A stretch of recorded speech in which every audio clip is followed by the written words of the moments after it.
Have you ever wondered why the moment you finally let go, the moment you stop calling, stop texting, stop checking if they watched your story, they suddenly start thinking about you again? You gave them space, you stopped chasing, you started healing, and just when you're beginning to move on, boom, they show signs of life. A "hey, stranger" text, a random like from 3 months ago. Suddenly they're curious, present, maybe even acting like they miss you. But why now? Hi, I'm Jim Rohn, and if this sounds all too familiar, trust me, you're not imagining things. You're experiencing a deeply misunderstood emotional pattern, and today we're breaking it down.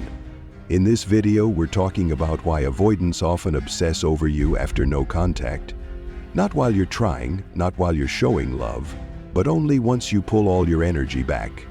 And no, it's not because they magically woke up one day and realized you're their soulmate. It's something deeper. Something psychological. Avoidants don't feel safe in closeness, but that doesn't mean they don't feel, they just delay. And when the emotional pressure disappears, that's when the feelings they've been avoiding finally rise to the surface. Here's the twist. What they miss most is the version of you who kept showing up. The care, the availability, the consistency. And when all that is gone, that's when your absence starts to echo. So if you're wondering whether you should respond, wait, or walk away completely, this video is for you. I'm going to walk you through what's actually happening in the mind of an avoidant, and more importantly, how you can protect your peace while still honoring your worth. If you've ever felt addicted to emotional breadcrumbs, confused by mixed signals, or stuck in a loop of "what did I do wrong?"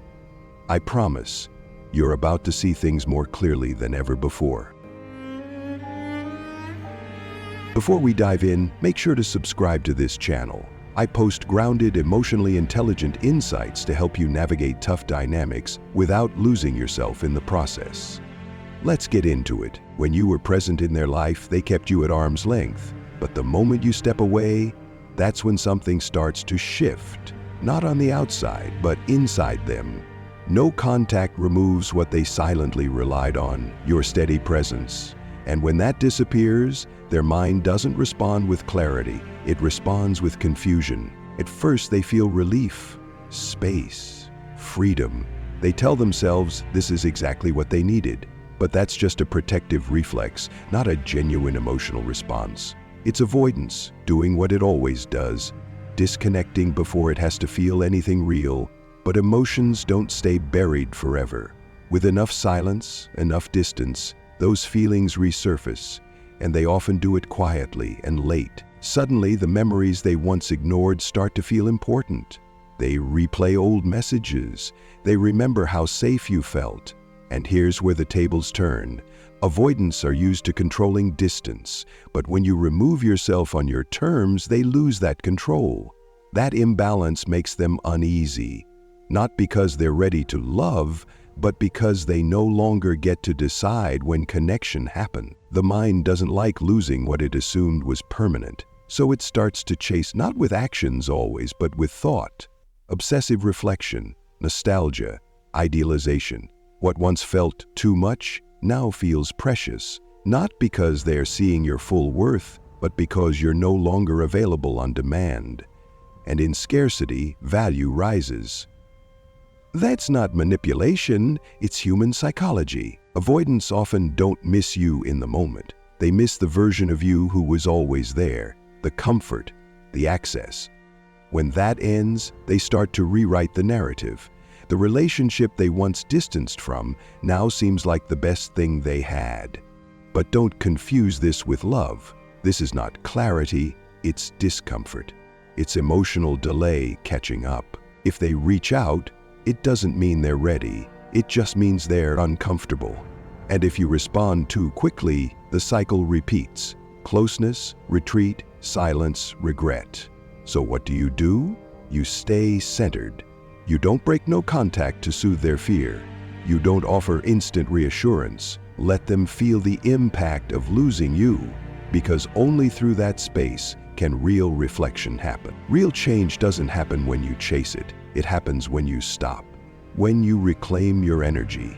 When you stop being an option and start becoming the standard. Remember this, No contact isn't about punishing them, it's about protecting you. You're not here to fix someone's fear of closeness. You're here to honor your need for something deeper. Let them rise to meet you, or let them go. Attraction was never the issue. In fact, they probably felt a deep, undeniable connection with you. The real problem starts after attraction, when emotional closeness begins to form. That's when everything inside them starts to resist. Vulnerability, emotional intimacy, even healthy dependencies. These things aren't comforting, they're threatening. Avoidants often grow up in environments where love came with conditions, or where emotions weren't safe or supported. Maybe their caregivers were warm but withdrawn love whenever they misbehaved, or maybe they were taught to suppress their feelings because no one was there to hold space for them. Whatever the case, their nervous system now associates closeness with loss of control, suffocation, or eventual rejection. So, when someone like you enters their life and actually sparks something real, they don't lean in, they pull away. It's not because they don't care. It's because caring too much feels dangerous. Their instinct is to keep just enough distance to feel safe. They give you glimpses, signals, hope, but never full presence. Not because they're playing games, but because this is how they've learned to survive intimacy. It's a coping mechanism, not manipulation. They fear being consumed by the relationship just as much as they fear being left behind. So they stay in the middle, close but not too close. But here's what changes everything. You stop being available. No contact doesn't give them the slow fade they're used to. It disrupts the comfortable in-between. They're no longer in control of the pace. You're not gradually pulling back. You're simply gone, and that absence hits them harder than they expect. At first they feel relief. The pressure is gone, space has returned, but eventually their distractions fade, and something unfamiliar creeps in. Uncertainty. And that uncertainty is powerful. Without you there, they don't get to avoid their emotions anymore. The connection they once kept at arm's length suddenly starts playing in their mind like a movie on repeat, and instead of fearing the intimacy, they start craving the intensity they once resisted. You see, when you were present, their mind was focused on what felt risky, emotional closeness. But when you're no longer around, their brain does what it often does in hindsight. It filters out fear and highlights the good. Suddenly, they remember your kindness, your consistency, your presence, and the very emotions that overwhelmed them before now feel rare and wanted. Avoidants process emotions in isolation. They don't realize what they feel until there's nothing left to distract them. So, when you go quiet, truly quiet, the emotional floodgates open. Not because they've suddenly become ready, but because the structure they used to control connection has collapsed, and with it, their illusion of control. What once felt like too much now feels like something they can't get back. That's what scarcity does. It doesn't change reality, but it changes perception. And in that gap, they don't just miss you. They romanticize you. They go back to living their life. On the surface, it looks like they're thriving, comfortable in their solitude, doing what they always said they needed: space. To the outside world, it may seem like they've moved on without hesitation, but what's happening beneath that calm exterior is a very different story, one they're not fully aware of themselves. Avoidants aren't wired to process emotions as they come. They're wired to avoid, suppress, delay. They disconnect from their own needs and convince themselves that they don't need anyone. It's not that they don't feel, it's that they've trained themselves not to face what they feel. This is exactly why no contact affects them more than even they expect. In the beginning, they may feel fine, relieved even. The pressure is gone, they're back in control. But as the days pass, something subtle shifts. Thoughts they brushed off before start to echo back. And the reason for that shift is simple. Deep down, avoidants have their own fear of abandonment. It's just buried under layers of self-protection. When you were around, they felt a kind of emotional stability, even if they resisted it. Your presence was something consistent, grounding.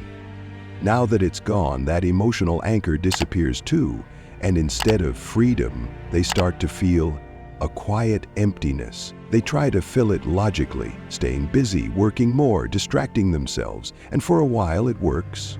But emotional processing for an avoidant doesn't happen in the moment. It creeps in slowly. They don't recognize the loss right away. Instead, they feel a vague discomfort, one they can't place.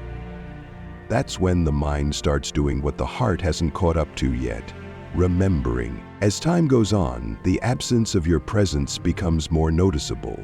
The quiet becomes louder. The comfort they once took for granted now becomes a question. Where did it go? And because the brain naturally edits memories, especially in moments of longing, they don't remember the conflict, the tension, the distance they created. They remember the laughter, the calm, the depth of your connection, and without you around to trigger their fears, those fears fade, and all that's left is the idealized version of you. It's not that they suddenly learned how to love. It's that the distance made them feel the very thing they were trying to avoid, emotional impact. For avoidance, this kind of delayed response is common. They don't react immediately, but that doesn't mean they don't react at all. And when they finally do, it often hits them harder than they ever expected, because they never gave those feelings a chance to breathe until you were already gone. Avoidants often pride themselves on being independent. They genuinely believe they're better off on their own, that solitude equals peace. But here's the paradox.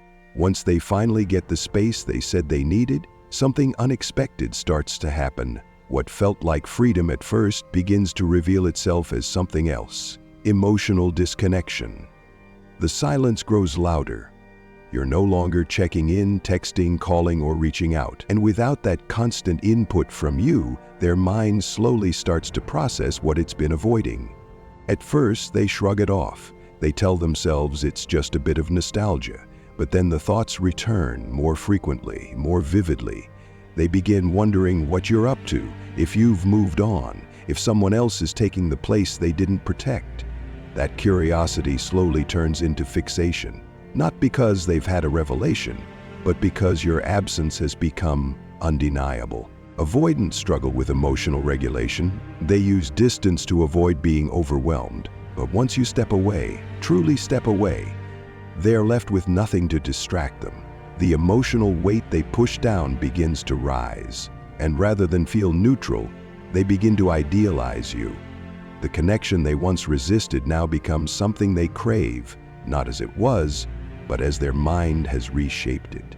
They romanticize the bond. They remember your presence in a glow of nostalgia. The tension they once ran from is now overshadowed by longing. But this isn't clarity, it's coping. Their brain, in the absence of contact, paints a picture that's not entirely real. And the irony? This wouldn't be happening if you'd kept reaching out. As long as you stayed accessible, they could keep pushing you away. But the moment you went quiet, the dynamic shifted. Now they're left alone with their thoughts. And avoidants aren't built to sit with discomfort for long. The same person they once pulled away from is now the one they can't stop thinking about, not because they've suddenly matured emotionally, but because the distance has created the illusion of something irreplaceable. Avoidants operate from a deep need for control. Their entire attachment strategy is built around managing closeness in a way that protects their independence. They create distance when things feel too intense, then re-engage when they feel safe again. This control gives them comfort. It allows them to decide how close is too close. But when you remove yourself from the equation, the script changes. You take that control away. You're no longer responding to their rhythm. Suddenly, they're not deciding when or how to engage because you're gone. And even if they don't fully understand what they're feeling, the shift unsettles them. For the first time, they're not steering the connection. And that imbalance, subtle or not, is what starts to quietly unravel their sense of security. In the beginning, they tell themselves nothing has really changed. This is what they wanted, right? Space, freedom, the ability to breathe without pressure. For a while, they might even feel a strange sense of relief, like they've succeeded in protecting their independence. But over time, something starts to feel off. That initial comfort gives way to a quiet discomfort, because now, for the first time, they no longer have access to you. You were always there, even when they weren't fully present. You might not have heard from them for days, but you were still emotionally available, checking in, sending messages, offering warmth. There was always a soft landing if they chose to come back. But now, silence. Real silence. And that changes everything. This is where their need for control starts to backfire. Avoidants don't do well with uncertainty. They rely on predictability, knowing they can keep one foot in and one foot out without losing you. But when you break the pattern and pull away entirely, it throws them into unfamiliar territory. They no longer know what you're thinking, where you stand, or, more importantly, if they still have a place in your life. That unknown becomes deeply uncomfortable. The longer they sit in that ambiguity, the more their mind tries to find answers. They start questioning things they never did before. Did I misread the relationship? Did I take them for granted? Was I wrong to pull away? And because they're not used to being emotionally out of control, their thoughts begin to spiral. What once felt manageable now feels like obsession. The relationship they once kept at arm's length becomes something they can't stop thinking about. And here's the thing. They might not be ready to return, not fully, but they want to know the door is still open. They want to feel like if they ever do choose to reconnect, you'll still be there.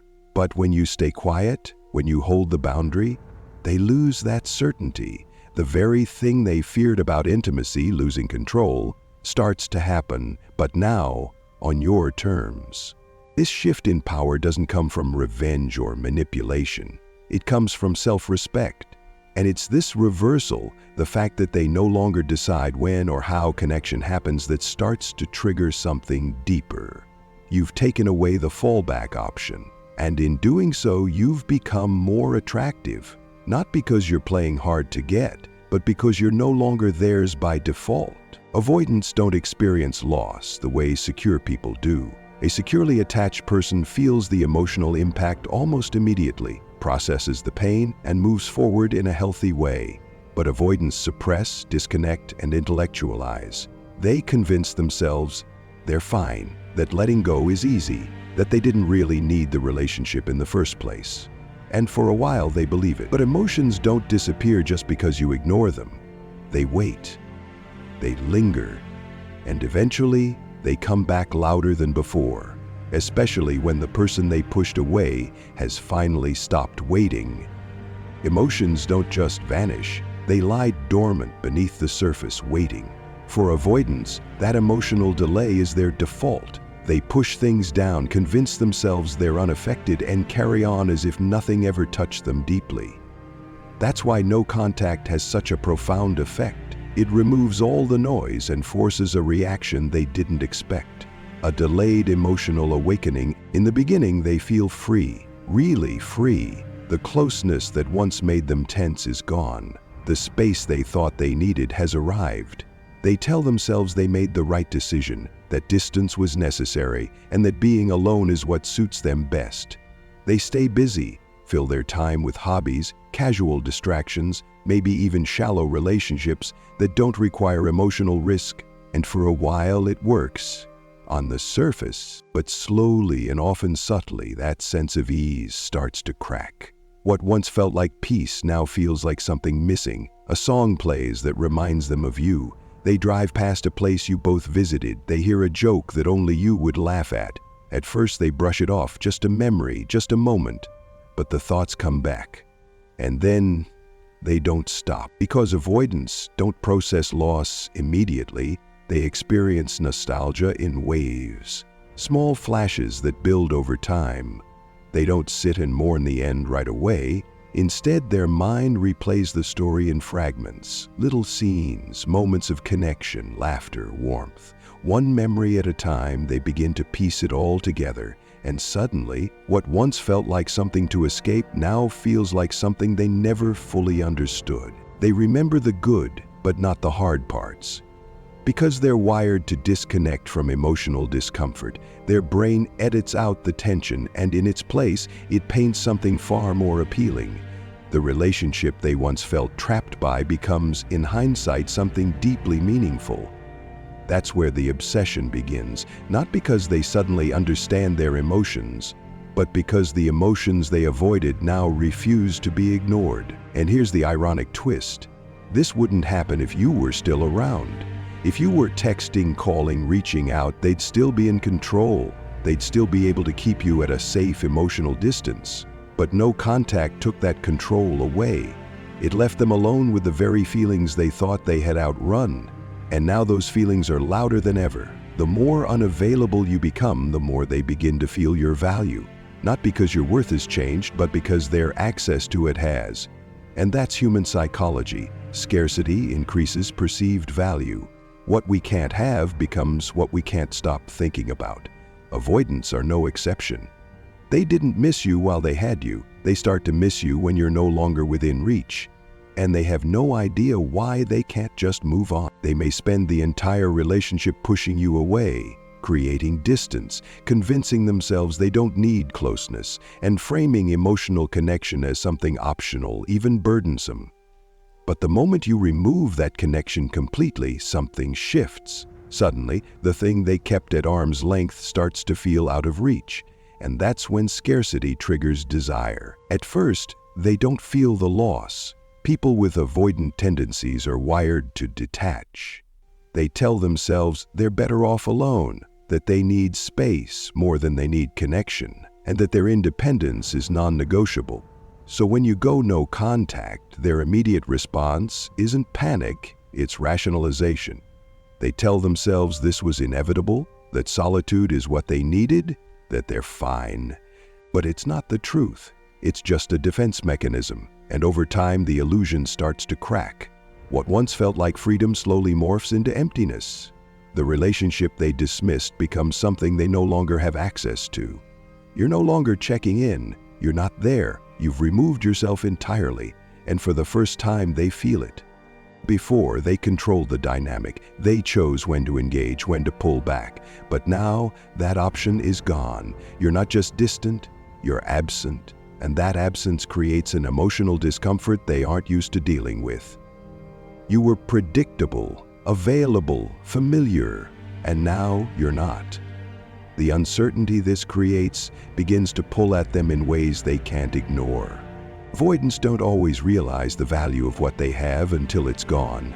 That's not because they don't care, it's because their attachment style tells them to minimize, to downplay. But when the person they minimized is suddenly out of reach, their brain rewrites the story.